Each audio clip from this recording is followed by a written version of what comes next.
تعرف انجلش يا رمزي؟ يس يا دولة يس. يعني لو مثلا عايز تقول لحد تعالى هنا تقول له ايه؟ اقول له كام هير. ماشي. لو عايز تقول له روح هناك بروح انا بقى هناك وبقول له كام هير. السلام عليكم ورحمة الله. ازيكم يا شباب؟ عاملين ايه؟ يا رب تكونوا بخير. اهلا ومرحبا بكم في اول محاضرة في كورس الانجليش يا شباب. محاضرة اساسيات، ما فيهاش اي حاجة ادفانسد ولا اي حاجة. هبدأ معاكم فعلا من الصفر في المحاضرة دي، بس حقيقي في نفس الوقت محاضرة في غاية الاهمية، اللي هو انتوا اصلا هتحسوا اللي هو المعلومات هو ده المفروض ان احنا نكون عارفينه اصلا، بس انتوا لا، الحاجات دي جديدة. محاضرة مهمة جدا، عايزاكم تركزوا معايا وسموا الله ويلا بينا نبدأ. مش عايزة اتكلم كتير، تعالوا نشوف هناخد ايه في المحاضرة دي. اول حاجة يا شباب هنعرف الالفابت. انت اصلا يعتبر مش عارفين ايه هي الالفابت. الالفابت اللي هي الحروف الانجليزية عادي، اللي هو اي بي سي دي. يا دكتور هتبدأي معانا؟ هبدأ معاكم من الحروف، ما انا مش عايزة اتكلم، ما خلي الطبق مستور. عايزة اقول لكم ان في ناس منكم ما حتى الحروف والله يعني مش قوي فيها، فمعلش يعني نجيبهم معانا بالمرة. نعرف ايه. ثواني نجيب القلم.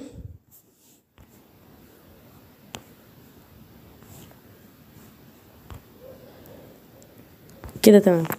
اول حاجه يا شباب اي بي سي عادي، مفيش فيها اي افتكاسه يعني، بس عايزاكم تعرفوا ان دي الالفابت. هي الالفابت اللي هي الحروف الانجليزيه دي. اول حاجه هتبصوا عليها بقى وتعرفوا لي كل حرف كابيتال وسمول. طبعا عايزه اقول لكم بس اهم الحروف اللي انتوا تلخبطوا فيها الاي، ماشي، والال. تمام. هنا يا شباب ده الاي كابيتال والاي سمول. الاي سمول عليه نقطه، ال كابيتال كده، ال سمول مش عليها نقطه، يعني عشان تفرقوا بين ال سمول والاي ايه سمول، عشان دي بتجيلكوا ساعات في بعض الكلمات مش عارفين دي اي ولا ال. طب انا انطقها مش عارفه ايه دي. كيو يا شباب عشان برضو من ضمن الحاجات اللي مش بتكون الجي والجي، برضو من ضمن الحاجات اللي عايزاكم تفرقوا بينهم. غير اللون بس كده عشان الدنيا تبقى اوضح. يبقى يا شباب عايزاكم تفرقوا لي تاني. نرجع تاني. هنا اول حاجه عايزاكم تعرفوها تفرقوا لي بين الجي. هنا اي بي سي دي اي اف جي، تمام. اتش اي جي عايزاكم تفرقوا لي بين الاثنين دول. والاي كابيتال والاي سمول نبقى عارفينها. ال اهي يبقى التفرقه عندي النهارده بين الاي سمول والال ايه سمول. مهمه يا شباب عشان بتتلخبطوا فيهم. اعرف شكل ده وشكل ده. خلاص. ايه تاني بتتلخبط؟ كيو دي شكل الكيو. خلاص. ايه تاني هقول لكم ثواني دلوقتي. شكل البي ده البي كابيتال والبي سمول، تمام. البي بقى التقيله الاثنين اهو اي بي، تمام. اما دي ان او بي تقيله، عشان كده بتبقى تقيله اصلا في نطق بي كده، فاهميني؟ بس دي اول معلومه عايزاكم تعرفوها في الحروف. حاجه بصوا يعني اطفالي قوي، بس معلش المهم ان انا اكون عارفاها. عدد الحروف الانجليزيه يا شباب 26 حرف. انا جايبه حقيقي، لا بجيب لكم معلومات انا معينه لازم اوصلها لكم، مش اي حاجه وخلاص. خلاص يعني انا عارفه انتوا الضعف عندكم في ايه وايه اللي لازم يتعالج، وانا هعالجه في الكورس ده باذن الله. طيب فكده عدد الحروف الانجليزيه 26، دي معلومه مش معروفه عندكم. اما الحروف العربيه 28، هتلاقوا ناس كتير بجد مش عارفاها والله. خلاص يبقى انا كده عدد الحروف الانجليزيه كام؟ 26. اما الحروف العربيه كام؟ 28. خلاص يا شباب، اللي هو الف ب عشان تكونوا مركزين، معلش استحملوني. طيب بعد كده يا شباب عايزه ايه؟ لا مش عايزين نكتب بقى، خلاص تمام كده. نرجع بقى ايه، ناخد اول حاجه قواعد لفظ الحروف في اللغه الانجليزيه. في قواعد اصلا. احنا عرفنا اول حاجه ان عدد الحروف الانجليزيه يا شباب 26 حرف فل. بنقسمهم يا شباب، عندنا 5 احرف صوتيه او بسميها فويلز، وهي ايه؟ الاي والاي والاي والاو واليو، ماشي. و21 حرف ساكن، تمام. 21 حرف ايه؟ ساكن. يبقى انا يا شباب عندي ال5 حروف الصوتيه المتحركين الفويلز، اللي هو الاي والاي والاي والاو واليو. مهم جدا ان انا اكون عارفاهم. خلاص يبقى انا يا شباب اول حاجه ده عايزاكم تكونوا عارفينها. بعد كده ال21 حرف باقيين بيكونوا ساكنين. خلاص كده يا شباب، دول اول حاجه او اول معلومه المفروض عارفاها. نبدا بقى ناخد كل حرف ايه الحاجات اللي المفروض عايزه اكون عارفاها. قال لك اول حاجه شباب حرف الاي بنطقه يلفظ كحرف الياء لو انتهت الكلمه بحرف الاي. ازاي يعني شباب؟ ده ايه؟ بنطق نيم يعني اسم. عايزاكم تحفظوا معايا كل الكلمات اللي هنا ناخدها. خلاص هتلاقوا اصلا اغلبهم معروف. انا اصلا المفروض في كل محاضره باذن الله هيكون معانا بعض الكلمات اللي انا بتعلم عليها. اصلا انا مش هجيب لكم كلمات اقول لكم احفظوها، لا ده الكلمات اللي انا هتعلم عليها هي دي الحفظ، عشان اخليكم بتدرسوا وبتستمتعوا وبتحفظوا، واوصلكم في اخر الكورس الليفل اللي هو انت لا ده انت عارف تترجم، خدت المعلومات اللي انت المفروض تكون عارفها وظبطت كل حاجه، ترجمه والنطق كله يكون اتظبط. خلاص يا شباب، فامشوا بس زي ما انا عايزاكم تمشوا. يبقى خلاص كده الكلمات اللي موجوده هنا تلاقوا اغلبها سهله اصلا ومحفوظ. خلاص، فالغريب بقى اللي انا هقول لكم عليه تحفظوه. اول حاجه يا شباب، اول معلومه نركز، اول معلومه حرف الاي بنطقها زي الياء. ماشي، ياء لو الكلمه انتهت باي. طيب هنا الكلمه بتاعتي اسمها ايه؟ نيم. نيم ليه نطقتها نيم؟ ليه مديت كده زي الياء؟ عشان قال لك والله هنا في اخر الكلمه ايه. وات؟ طب لو مفيش اخر الكلمه ايه؟ قال لك قول لي مثال زي كلمه مثلا فار، هنا في اخر الكلمه ايه؟ لا مفيش. خلاص نطقتها فار على طول اهو، بنطقها الف ممدوده كده، فار اهو الف، فكده كتبناها تلاقي الف ممدوده اهو، صح؟ اما هنا ياء، ركزوا، نيم اهو، يبقى كاتب لك الكلمه اصلا وجنبها النطق بتاع الكلمه التانية. ماشي يا شباب؟ يبقى انا يا شباب دلوقتي اقول لك اول حاجه عشان ما اطولش الفيديو، اول حاجه لو الايه جت في كلمه واخر الكلمه دي حرف الاي بنطقها ياء، تبقى مثلا زي اسم نيم، اسم معناها اسم. فيم شهرة، دي كلمة فيم هنا مهم ان انا اكون عارفاها كحفظ. كلمة مهمة ان انا فيم يعني شهرة، فيمس مشهور. يلا هنجيب باقي الكلمات. المفروض تحفظ الاسم ماشي كنون، تحفظ منه الادجكتيف او الصفة بتاعته. فانت عندك هنا يا شباب فيم شهرة وفيمس مشهور. خلاص كده؟ طيب تقول لي انا حد فيمس كده ومشهور وسط زمايلي كده فيمس. خلاص يا شباب؟ طيب يبقى انا عندي يا شباب كلمه ايه؟ فيم كده عشان ايه؟ نطقتها ليا عشان الكلمه جاي في اخرها حرف الايه، فل.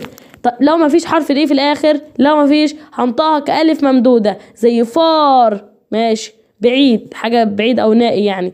ماب خريطه، لاند ارض، ستاند ولو مثلا قاعده او حاجه ستاند، يقول لك انا في ستاند هنا كده، فاهمين؟ ستاند. طيب عايزاكم تعرفوا برضه ان كلمه ديت معناها تاريخ، عشان ما تكونوش عارفين دي ولا حاجه. طيب حرف الايه يا شباب؟ حرف الايه لو جه بعدها اي فانه ينطق كحرف الياء. مثلا هير، هترجعوا تنطقوا زي حرف الياء تاني. ماشي. هنا ليه هير ما قلتش هار؟ ليه ما قلتش هار؟ هار ده لو انا مش جاي بعدها اي ومش جاي في اخر الكلمه ايه، اما هو عشان جاي بعد الاي اي فاوريدي انطقها ياء فتبقى هير، شعر، تيل، زيل. مهم ان انا اكون عارفه برضو الكلمات دي. خلاص انتوا هتلاقوا اغلبكم عارفينها. خلاص الكلمات هنا سهله صراحه، لكن بالنسبه في المحاضره التانية احنا هنبدا نعلى واحده واحده بقى. خلاص طيب يا شباب، لو حرف الايه مطبوع بحرف اليو بنطقه زي الاو، زي ازاي؟ قول لي كده مثال. قال لك اوتومن اللي هو ايه؟ الخريف. هنا ليه قلت اوتومن ما قلتش اطمن؟ يعني ما قلتهاش كده ليه؟ قول لي قلت ما هي الاي واليو يدونا مع بعض الصوت الاو. خلاص يدونا مع بعض صوت مين؟ الاو. طيب الايه زي اوتومن، نعرف ان اوتومن معناها خريف، مهم قوي قوي قوي. اوجست، ماشي، اوجست يا شباب انا بعرفه كده. طيب عندي احنا نكون عارفين الايه بعدها يو يبقى بنطقها او. طيب الايه يا شباب لو بعدها حرف دبليو، ماشي، كان الحرف اللي بعديها ساكن، الحرف اللي بعدها ساكن مش متحرك، الايه بعدها دبليو والحرف اللي بعدهم ساكن، بنطقهم زي الاو برضو. زي هنا ليه بنطقها ايه؟ اول. ليه ما قلتش اول كده؟ ليه؟ لا هي اسمها اول، نطقتها او. هو دي قاعده، ايه بعدها دبليو وفي اخر الكلمه اللي هي اللي ده ساكن، يبقى اوريدي انطقها زي الاو. تمام. اوفل، مهم ان انا اكون عارفه ان اوفل دي معناها مخيف. خلاص يا شباب، معناها مخيف من ضمن الكلمات المهمه. طيب اول مثلا معناها مخرس، مهمه برضو. مثقب كده برضو مهم ان انا اكون عارفه الكلمه، بس اهم كلمه هنا او كلمه المفروض ان انا اكون عارفاها اوفل، يعني تفرق معاك في اللغه. طيب حرف الايه يا شباب لو بعده ال بنطقه زي الاو برضو. زي هنا هول كده اهي زي زي الاو. خلاص هول قاع او صاله او كده. طيب سمول اهو بنطقها او. ليه ما قلتش سمال؟ ما قلتش سمال، ما قلتش هال ايه يا باشا؟ احنا واخدين والله قاعده الدكتوره قالت لنا ان الايه بعدها ال تنطق او، فانا هاجي اقراها اقول هول. جربوا معايا، يعني انتوا ممكن توقف الفيديو وتنطق. احنا بعد كده في الفيديو هيبقى في الكورس هيبقى عندنا حلقات بث مباشر وحلقات زوم عشان اتاكد بالنسبه انت لا خلاص القاعده دي احنا خدناها قبل كده. هعمل بعض الحلقات كده معاكم اللي هو لا صوت وصوره يا شباب، حد يقرا لي دي، طب حد يعمل لي اتاكد من ان انت المعلومه وصلت لك وان انت بقيت بيرفكت فيها. خلاص يا شباب، يبقى انا يا شباب هنا الاي بعدها ال انطقها او، فاقول هول، ما اقولش هال، اقول سمول، ما اقولش سمال. تمام كده؟ طيب كده خلصنا حرف الاي بكل القواعد اللي فيه، ونكون كده ظبط معانا. خدنا ايه بقى فيه؟ خدنا ايه؟ عدوا معايا، تعالوا عدوا يلا عشان هراجع كل جزئيه ان شاء الله. عندك يا شباب اول حاجه حرف الايه بنطقه يا ماشي لو الكلمه اخرها ايه، دي اول قاعده زي نيم. حرف الاي لو الكلمه مش اخرها ايه، لو الكلمه مش اخرها ايه ينطق ايه الف ممدوده زي فار. تمام. حرف الاي لو مطبوع بآ ينطق ياء برضو زي هير. تمام كده 3 قواعد 3. طيب حرف الاي لو مطبوع بيو ماشي انطق الاي واليو مع بعض او فتبقى اوتومن. ماشي. طيب حرف الاي لو بعده يو دبليو سوري واخر الكلمه حرف ساكن بعدهم حرف ساكن بنطقه او برضو. تمام. يبقى كده 5 لحد دلوقتي 5. يبقى مثلا اقول اول اوفل. ماشي. طيب حرف الاي لو بعده ال ينطق او زي هول فل لحد كده. وكده نكون كل قواعد حرف الاي خلصت. مهمين جدا يا شباب. نيجي بقى الرقم 2 حرف البي. ايه القواعد بتاعته؟ حرف البي في غايه الاهميه يا شباب. هما 2 بس الاتنين كلنا بنقع فيهم وكل يعني بجد مهمه جدا. قالك يا شباب حرف البي ماشي لو جه بعد الحرف ام زي مثلا كلمه نم. انا قلت ايه؟ عيد تاني نم معناها نم دي معناها يخدر. كلمه في غايه الاهميه. لما اجي اقول لك ده انا اديت لحد او خدرت حد خليته نم ده بخليه يخدر او يفقد الحس. كلمه في غايه الاهميه. قلت نم ما قلتش نم ليه؟ قال لك لا يا باشا انا بقول لك لا يلفظ لا ينطق حرف البي لو جه بعده حرف الام. كده البي لو جه قبله يعني لو حرف البي ده لو هو اللي جه بعد الام. ركزوا معايا معلش ركزوا معايا قوي. لو البي جه بعد الام الاول وبعدها البي وبعدها البي والله مش بنطق حرف البي فاقول نم بوم بلم. نركز انا كده نم معناه مهم ان انا اكون حافظه الكلمه بس اهم حاجه اركز معايا دلوقتي في النطق. القاعده دي مهمه جدا. بي قبلها ام ماشي البي لا تنطق فاقول نم ماشي. اقول بوم تمام. اقول بلمر اقول ايه بلامر ما قلتش بلمبر بقول بلامر هنلغي دي اكنها مش موجوده خالص. اقول بلامر اللي هو السمكري. مهم ان اكون عارفاها على فكره كلمه لطيفه يعني. طيب ركز معايا. حرف البي بكتبه وما انطقوش لو جه بعده على طول مباشره حرف التي. فاجي هنا برضو كلمات لطيفه جدا مهم ان اكون عارفاها. اقول ايه دوت انسى البي اكنها مش مكتوبه. مش هنطقها برضو كده. في حالتين مش بنطق فيهم البي. حد يقول لي مين الشاطر هيقول؟ قالك والله لو البي جه بعدها تي مش هنطقها ماشي. لو البي جت بعد ام او قبلها ام يبقى هي لو جه بعدها تي مش بنطقها ولو قبلها ام مش بنطقها. كده 2. يبقى البي هما قاعدتين بسيط قوي. ركزوا المحاضره دي تتذاكر في نص ساعه بعد شرحي. خلاص يا شباب. البي قبلها ام نو تنطق ما بنطقهاش خالص. البي بعدها تي برضه ما بنطقهاش خالص. طيب البي قول لي مثال بقى. لو هي بعد ام او الام قبلها او النم ماشي او البوم. طيب بلامر كده. طيب البي لو بعدها تي او الدوت انا شاكك فيك دوت. تمام. او الديت ما اقولش ديبت ما اقولش دوبت. الكلام العبيط بتاعنا ده انسوا بقى انتوا عايزين نتغير. اقول دين. خلاص يا شباب. طيب حرف السي بقى 3 حرف معانا. احنا هنطول بس الفيديو مهم جدا. طيب واغلبكم مش عارف المعلومات دي. اقول له انت قول لي دابت كده انت نمب وتنطق لي نمب. لسه ناجي لقاعده اليو. ركزوا بس خدوا حرف ما تقولها ليش ما حدش يقول لي ما قلناش نمب الباشا لسه هديك قاعده اليو دلوقتي. خلاص كده. طيب حرف السي يا شباب، قال لك السي ده والله ما بنطقوش لو هو جه بعد حرف الاس وكان قبلهما حرف عله. يعني ايه؟ تعالى اقول لك، تعالى هنا كده معايا. هنا ايه؟ ده اس وسي. السي هنا ايه؟ قبله اس. لو جيت اقرا الكلمه دي هقول ايه؟ اردسنت. اردسنت. هو انا هنا لما نطقتش السي، انت واخد بالك ان انت ما نطقتهاش، بس هو السي والاس والسين دوك حرف السين مع بعض، هما الاثنين كده، فهو الاردسنت. تمام؟ انت بتبقى واخد بالك ان انت ما نطقتش السين، بس هو السي اللي هو ما نطقتش السي، السي مع الاس هما ادالك حرف السين على طول، فانت يعتبر هنا ما نطقتهاش. فل كده. ليه؟ قبلهم ايه؟ حرف عله. يعني ايه قبلهم حرف عله؟ يعني قبلهم حرف متحرك. طب هنا الاس والسي قبلهم ايه؟ اي، عشان كده ما نطقتهاش، فقلت ايه؟ اردسنت. مهمه جدا. مش مهم ان انا احفظ الكلمه معناها ايه، لا، مهم ان انا اخلي بالي من المعلومه دي. ده اول حاجه. حرف السي يا شباب مش هنطقه ايضا لو جه في اول الكلمه، مثل هنا اقول ايه؟ سين. ماشي، اقول سين. محدش يقول لي ليه ما قلتش سكين. هو يا باشا جايلك دلوقتي هتعرف السي لها معلومه خطيره دلوقتي. محدش يقول لي ليه ما قلتش سكين، ليه هنا ما قلتش اردسكنت. اردسكنت، ما هي مش دي سي هنطقها كاف واقول اردسكنت. لا يا باشا اهدى، هعلمك معلومه دلوقتي خطيره. هيبقى هنا ايه؟ الاس والسي قبلهم حرف متحرك، اي او اي او اي او او او يو، يبقى كده حرف متحرك. احنا لسه ذكرناهم 5 فوق، صح؟ ما تنساهمش، دول في غايه الخطوره، دول مهمين جدا.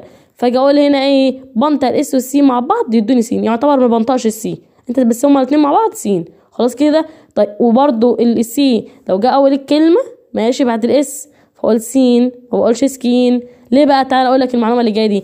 السي يا دكتور منك ليه لو جت بعد حرف، لو جه بعد السي اي او اي او واي، احنا بنكتبها كده، نقول كده اهو، سي شد كده، اي كده، اي بحب اخدهم بالترتيب ده قوي، واي اي اي واي. مهمه جدا في الحاله دي. السي جه بعديها يبقى السي زائد كده. لو السي جه بعديها حاجه من الثلاثه دول ماشي، انا عايزه اغير لون الفرشه لو جه بعدها حاجه من الثلاثه دول يا باشا كده انطقها سي، سين، انطقها سين. خلاص فل. امال امتى بنطقها كاف؟ في باقي الحالات التانية بقى. يعني ايه بقى في باقي الحالات؟ يعني السي يا دكتور لو جه بعديها اي اي واي كده انطق سين. اي حاجه تاني من الحروف ال26 حرف اللي خدناهم انطقها كاف. خلاص يا شباب، مهمة جدا جدا جدا. يعني لو بعد السي اي والله ينطقها كاف زي كات. ماشي. لو بعد السي اقول لك ايه تاني؟ هناخد الكلمات هنا. يلا طيب ننجز. قالك هنا يا شباب، انا عرفت بقى ليه هنا ما كنتش بتقول لها اردسكنت، ليه كنت بتقولها اردسنت على طول؟ ماشي، عشان هنا لو السي كان بعدها ايه، يعني مثلا هنا كانت ايه مثلا، كنت هتغير النطق. لو هنا مثلا كان ار ان كان بقى، بس هو هنا جاب لك حرف متحرك. خلاص طيب. ايه تاني عايزه؟ هنا كنا في المعلومه هنا. طيب قلنا ايه؟ خدنا القاعده دي. انا هاجي اقول لك هنا ايه؟ حد ينطق كده، انا مش هنطق، عايزاكم بالله عليكم حد يقرا لي الكلمه دي ولو انها سهله اصلا. بيس قطعه، ما فيش اسهل من كده. ليه ما قلتش بيك؟ والله يا دكتور الدكتور قالت لنا ان السي جاي هنا بعدها ايه، والاي دي بتخليها تنطق سين. ما بنطقهاش انا سي، ما بنطقهاش كاف، بنطقها سي. فل. هنا ليه قلت لي بايسكل؟ وات ده دي سي ودي سي. تعالي بقى كده، لا معلش واقفه كده، قولي ليه هنا قلت بايسكل. ما هو لو سمحت السي دي مش احسن من السي دي في حاجه؟ اقول لك هي مش احسن ولا حاجه، بس السي الاولى جاء بعدها واي، والواي كانت من الحروف دول. حلو. اما السي التانية جه بعدها ايه؟ ال، فلازم انطقها كاف. خلاص كده احنا خدنا المعلومه دي، ان السي اي اي واي انطق سي حاجه غير دول انطق كاف. مهمه قوي. فاقول ايه؟ بايسكل دراجه. طبعا المفروض يعني الكلمه سهله، المفروض تكون عارفاها. بنسل قلم رصاص، بن قلم جاف. عايزه اقول لكم حاجه عشان دايما بحب يعني دايما الناس بتغلط تفرق بين بن وبنسل، اللي هو مش هي مين كانت قلم رصاص ومين كانت قلم جاف مهم على فكره انا اكون عارفه الحته دي. بصوا يا شباب، بنسل هي الكبيره، اما بين 3 حروف صغيرين. بنسل هي الكبيره، فتبقى قلم رصاص كتير كده، يعني كلمه طويله برضو. بنسل وقلم رصاص كلمه طويله في العربي، فاهميني؟ اما بين قلم جاف صغيره شويه. خلاص، يعني الى حد ما هي مش معلومه، بس يعني الى حد ما دي بتذكرك شويه، يعني هتفرق معاك وهتثبت صدقوني. بنسل هي الكبيره، بنسل كده كتير قوي، فهتبقى قلم رصاص. اما تاني قلم جاف بن. خلاص خلصت. المهم ان انا اكون عارفاهم. خلاص. اما هنا تعالى، طب هنا كده السي جايه في اخر الكلمه. هي السي لو جت بعدها اي حرف من الحروف التانية، او لو جت في اخر الكلمه مش بعدها حاجه من اي او اي او واي، انا مش بقراها يا شباب سي غير لو جت اي او اي او واي. خلاص كده خلصانه، مالهاش علاقه بقى ان شاء الله تولع في نفسها بعد كده. انا ما بنطقها كاف، حاجه غير التلاته دول بنطقها كاف. جاء اخر الكلمه، جاء اول الكلمه، انا ماليش علاقه. المهم مش بعدها اي واي، طول ما هي مش بعدها التلاته دول انا بنطقها كاف. فهنا اقول ايه؟ ميوزك ولا ميوزك، ولا اقول اسمها ايه، ولا اقول والله مش عارفه اجيبها سين. ميوسس. ايه بقى ده؟ والله ده ازاي؟ ميوسس ده لو اخرها اس، غير كده ما تنفعش. خلاص. ميوزك موسيقى. طب فل. طيب قالك بقى معلومه تاني، تركيب الحرفين سي ولا حالتين. ايه بقى؟ قالك اذ لم يكن بعد احد الاحرف اي او اي او واي يلفظ مثل حرف الكي. طب ما بعرف، يعني مثلا هنا اقول اكاونت ولا اقول اساونت؟ هتقول اساونت ليه؟ طيب بص يا شباب، هو عامة في قاعدة لسه هتاخدوها برضه تاني. لو انا عندي حرفين زي بعض بنطقهم واحد، يعني 2 سي يساوي سي واحدة، 2 اس يساوي اس واحدة، 2 ار يساوي ار، واي حرفين بقى. ما تقعدش تقولي اكاونت بقى يا باشا، مش هنقعد نصوصو هنا. لا، هي اكاونت حساب. عارفه اقول لك انا عندي اكاونت على الفيس، والله عندي اكاونت على الماسنجر، مش عارفه ايه الحاجات بتاعتكم دي. هو ده بقى. على فكره انتوا لو جيتوا تدوروا هتلاقوا ان انتوا اصلا بتتكلموا انجليش وانتوا ما انتوش عارفين، مش واخدين بالكم اللي هو انا بتكلم انجليش، بس انا لو جيت ادور على الاصل مش هتلاقي بقى. فهو هنا بقى السي انا هنا ليه قالك انطقهم كاف؟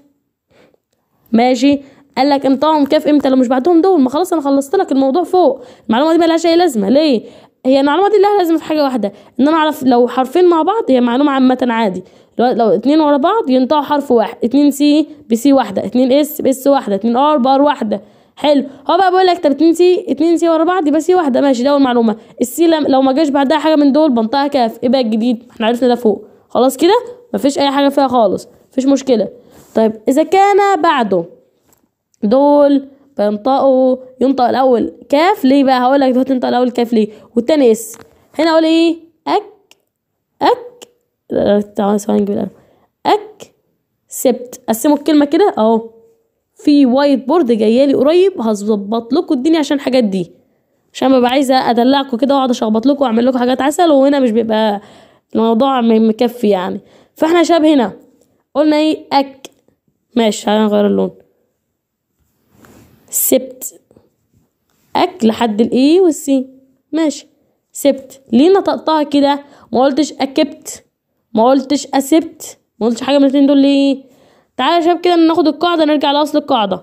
هنا السي دي نطقت كاف. ليه نطقتها كاف؟ تعالى كده نشوف السي دي بعدها ايه. بعدها سي تانية. هي السي كانت من حروف الاي والاي والواي؟ لا.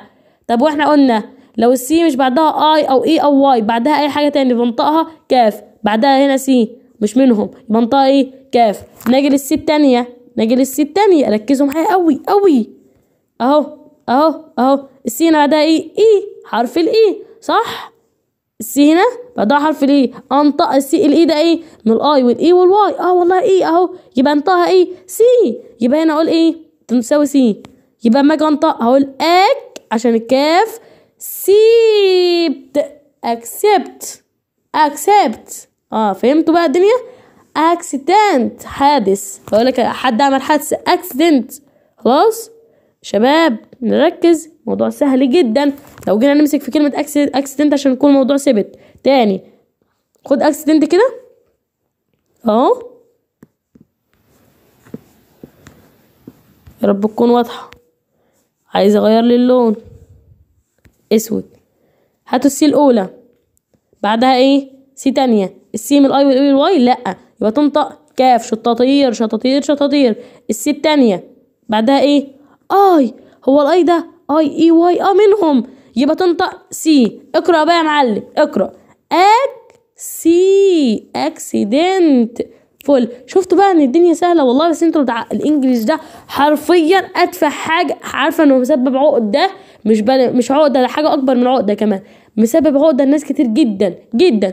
بس انت لو درسته بحب ودرسته زي حد اللي بيفهمهولك كويس، اقسم بالله انت ما هتلاقي فيه عقده ولا اي حاجه. المشكله في مدرس الانجليش اللي كان بيديك في ابتدائي، ده اللي كرهك في الدنيا. لكن والله العظيم بجد لغه جميله جدا وسهله، مش مستحيله ولا صعبه ولا الكلام ده كله، بس عايزه الانسان اللي هو يدرسولك صح. خلاص نيجي بقى لايه؟ حرف الدي بنطقه عادي، دي في كل الكلمات، دول دي نطقته عادي اهو، خلاص مفيهوش اي حاجه. ولكن خلي بالك لا يلفظ في الكلمات الاتيه. ما بقراوش في ايه بقى؟ اقول هنا ايه؟ وينزدي. وات؟ اقول ايه؟ اقول ويدنسدي. ويدنس؟ لا ما بنطقهاش ويدنس. ليه؟ بقولها وينزداي. ليه؟ هو قال لك كده، دي قاعده ما بنطقوش في الكلمات دي. هنا اقولها ايه؟ هاند صم.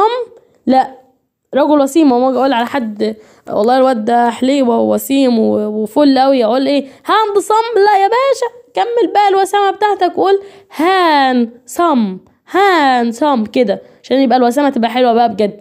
وعلى فكره كلمه من ضمن الكلمات المهمه المفروض ان انا اكون عارفاها. هنا اقول ايه؟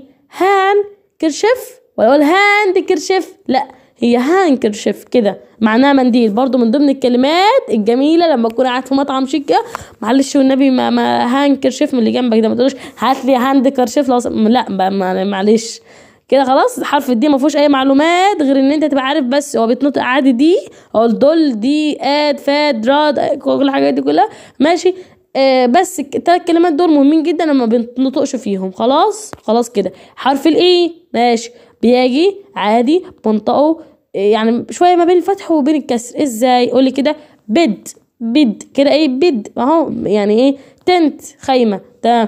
تعالى بقى ركز معايا. قال لك اذا كان حرف الاي مضاعفا، يعني لو 2 ايه مع بعض بنطقهم زي الاي اللي هو زي الياء. انا قلت لكم قبل كده لو 2 حروف مع بعض بيتعملوا ايه؟ بنطقهم واحد. لا هنا بقى ركز، هو هنا يعتبر تطمعهم واحد، يعني هو بس هي بتبقى ايه فيها، يعني في النطق بتفرق سيك. يعني مثلا هنا اقول، ما اقولش دب دي هدب كان وقت بحاجه. دب دي لو جايه كده، لا اقول ديب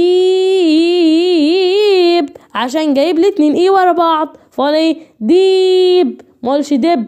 تري ما اقولش تري. اقول دير غزال، ما اقولش دير دي لو جايه لك كده يا باشمهندس. خلاص كده يا دكتور. خلاص يبقى انا كده دلوقتي حرف الايه يا شباب 2 ورا بعض انطقهم ياء، اما حرف واحد بين الكسر شويه وبين الفتح على حسب نطق الكلمه بقى. فهنا بد، تنت كده. فاهمين الدنيا؟ خلاص طيب. ايه تاني؟ لو حرف الايه جاي بعده ايه برضو انطقهم ياء، فاقول هنا ايه؟ سيت، بليز. فاهمين الدنيا؟ ما هقولهاش بليز قوي زي الايه، هما يعتبر حاجه واحده بس بيبقى في فرق السيكه في النطق. عامه هو النطق مش بس في بعض القواعد ما ينفعش، لازم اكون عارفه. فاهميني؟ بس فانتوا خليكم عارفين ايه 2 ايه ورا بعض ينطقوا ياء، ايه بعدها ايه بعدها ايه انطقهم ياء برضو. طيب ولا هذه القاعده شواذ، فهنا اقول ايه؟ بريد. ما قلتليش بريد ليه؟ لا هو دي شواذ، واقول لك لكل قاعده شواذ. اقول بريد. ديد على طول. على فكره من ضمن الكلمات المهمه ان انت تبقى عارف ان ديد ميت. خلاص انا كده يعتبر معظم الكلمات اللي بقول لكم مهمه ما ينفعش تسيبوها يا شباب، لازم نحفظها. كل محاضره تلاقوا كده بندرس على كلمات معينه والكلمات دي اقول لك تحفظها. خلاص يا شباب. ديد. طيب لا يلفظ حرف الايه في نهايه جميع الكلمات، ولا ايه؟ شور. ما قلتليش شوري لي، مفيش حاجه اسمها شوري دي. ما قلتليش لايفي لي، لايف دي عندها. خلاص يا شباب كده. يبقى انا دلوقتي يا شباب هنا عندي ايه؟ شور، شاطئ برضو من ضمن الكلمات، يعني حاجه حلوه مش صعبه. لايف حياه، مفيش اسهل من كده. يبقى الايه يا شباب في نهايه جميع الكلمات ما بنطقوش. الاي كمان معلش حرف الايه ما بنطقوش في بدايه الكلمه، ولو جه بعده حرف اليو. يعني مثلا هنا ايه؟ اقول ايه؟ يفني. ما قلتش يفني، لا يفني دي مش موجوده. ما قلتش يفني، اقول يفني على طول. ما بنطقش الايه لو بعد اليو وفي اول الكلمه. فهنا ايه؟ يلفظ حرف اليو فقط، فاقول يفني. فاهمين يا شباب؟ كده خلصنا ليه رقم 6. احنا لسه عندنا 26 حرف، خلصنا منهم 5 بس. ركز يا شباب. رقم 6 معلش هو هيطول بس انا حقيقي هتطلعوا من الفيديو ده تدعولي. ولسه بقى اللي جاي بقى ايه؟ نار. طيب حرف الاف يلفظ اف عادة في كل كلمة، فهو ايه؟ فيش في اهو فوت. تمام. حرف الاف ماله؟ عرفنا ان هو يلفظ، هيقول ايه؟ فار. خلاص طبعا الكلمات كلها عادي ومفيهوش اي حاجه حرف الاف خالص. حرف الجي قالك ايه؟ لا يلفظ هذا الحرف اذ سبقه حرف اي وتلاه ان ووقع ان في اخر الكلمه. ايه الكلام؟ لا تعالى اقول لك كلمه هنا. اقول ايه؟ اقول سجن. لا صاين علامه او رمز. وتعالى بقى ندرس الحاله هنا. قالك ايه هنا؟ ده ايه؟ جي. ليه ما عطاتش الجي قلت الصاين ما قلتش سجن؟ عشان الجي قبلها اي وبعد الجي ان. هنا اقول ايه؟ مالين ولا اقول مالجن؟ لا مالين كده. ليه بقى؟ الجي قبلها اي بعدهم ان. خلاص من ضمن الكلمات المهمة الحلوة اللي لازم تبقى عارفها مالين. شباب مالين معناها خبيث او ضار. ما اقول لك بناين حميد، بناين عكسها، كلمة بناين عكسها يا شباب. اما مالجننت معناها خبيث، او اقول لك مثلا المرض او السرطان طلع مالجننت يعني خبيث، مرض خبيث. عافانا الله واياك وربنا يشفي يا رب كل المرضى. اما ما لك ده المرض الحمد لله او السرطان الحمد لله طلع بناين، يبقى الورم هنا حميد. خلاص مالجننت او مالين يا شباب وبناين من ضمن الكلمات اللي في غاية الاهمية. طيب قالك ملاحظة يلفظ حرف ايه؟ الاي ممدودا في هذه القاعدة.